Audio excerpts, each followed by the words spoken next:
Back with us now live is former ambassador and now retired career Foreign Service officer Lukens. He was the #2 official at the U.S. Embassy in Britain when the president asked the U.S. ambassador there to have the British government move a golf tournament to the president's own Scottish golf club.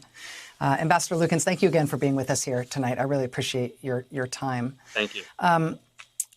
Part of what I am trying to figure out here is if there has been, in addition to the scandal at the root of this, if there has been a cover-up effort to try to keep this scandal from coming to light.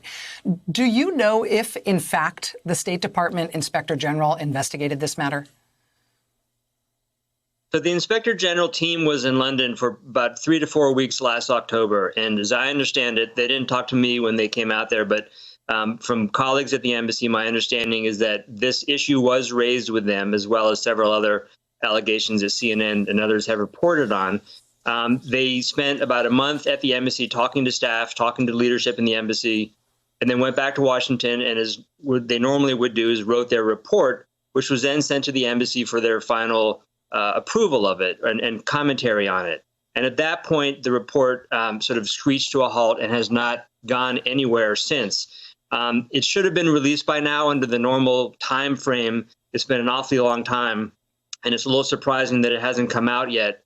And I don't know whether or not that is part of the issues to do with the firing of the Inspector General and the abrupt departure of his deputy, now the acting Inspector General, this week.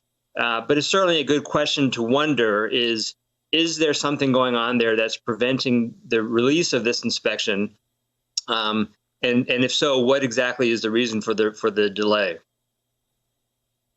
We understand from public reporting that report was classified or otherwise marked in such a way that would prevent its public release in May. May, of course, is also when that Inspector General was fired abruptly by the administration.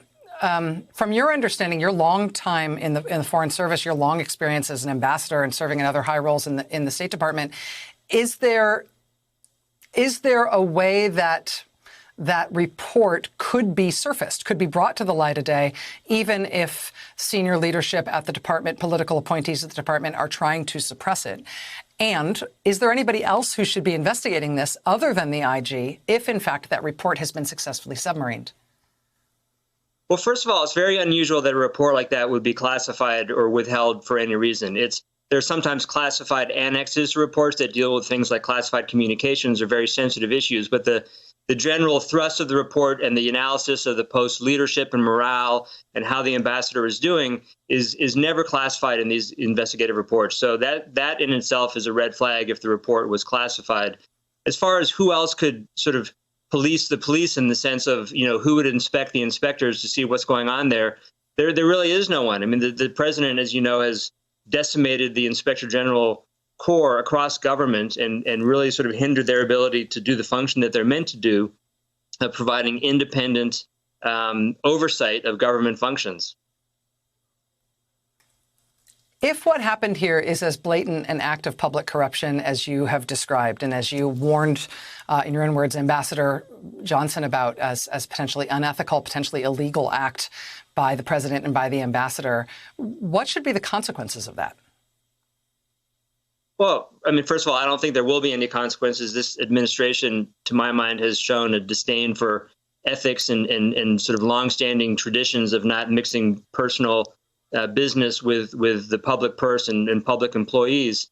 Look, I mean, at the end of the day, the ethics rules and guidelines were violated. It's not for me to say what the consequences should be.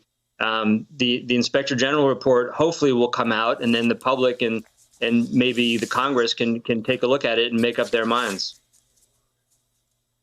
Lukens, former acting ambassador to the UK, currently a senior partner with Signum Global Advisors. Mr. Ambassador, thank you so much for your time tonight. Thank you for being willing to speak so candidly about this. I'm sure it's not an easy decision, but it's a great public service, sir. Thank you. Thank you very much, Rachel.